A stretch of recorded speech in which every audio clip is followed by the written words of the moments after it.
പിന്നെ അതേപോലെ ഇപ്പം വർക്ക് ആവുന്ന വേറൊരു മെത്തേഡാണ് ഈ EGC കണ്ടന്റ്, അതായത് എംപ്ലോയി ജനറേറ്റഡ് കണ്ടന്റ്. ഇപ്പം നമ്മൾ ഇൻഫ്ലുവൻസർ മാർക്കറ്റിംഗ് പല രീതിയിൽ ആളുകൾ ചെയ്യാറുണ്ട്. അതായത് UGC കണ്ടന്റ് ആയിട്ട് ചെയ്യാറുണ്ട്, EGC ആയിട്ട് നമ്മളിപ്പോൾ ബ്രാൻഡുകൾക്ക് എപ്പോഴും റെക്കമെൻഡ് ചെയ്യുക EGC ആണ്.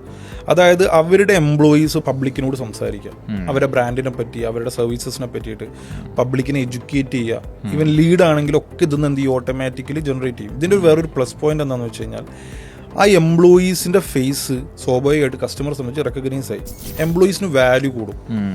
ഈ വാല്യൂ കൂടുന്നത് സ്വാഭാവികമായിട്ട് റിസൾട്ടിലേക്ക് എന്ത് ചെയ്യും, ഈസി ആയിട്ട് ആ ക്ലയന്റിനെ കൺവേർട്ട് ചെയ്യാൻ പറ്റും. ഇപ്പം ഞാൻ സ്വന്തമായിട്ട് എന്ത് ചെയ്യുന്നുണ്ട്, ഇത്തരത്തിൽ കണ്ടന്റ് ചെയ്യുന്നുണ്ട്, EGC കണ്ടന്റുകൾ ചെയ്യുന്നുണ്ട്.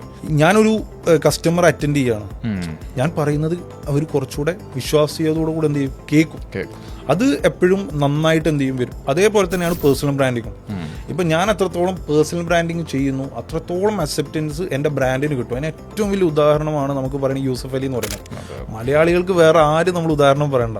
ഇന്ന് ലുലു എന്ന് പറയുന്നതിനേക്കാൾ കൂടുതൽ ആളുകൾ എന്താ പറയാ, ലുലുവിനേക്കാൾ വലിയ ബ്രാൻഡ് തന്നെയാണ് യൂസഫ് അലി എന്ന് പറയുന്നത്.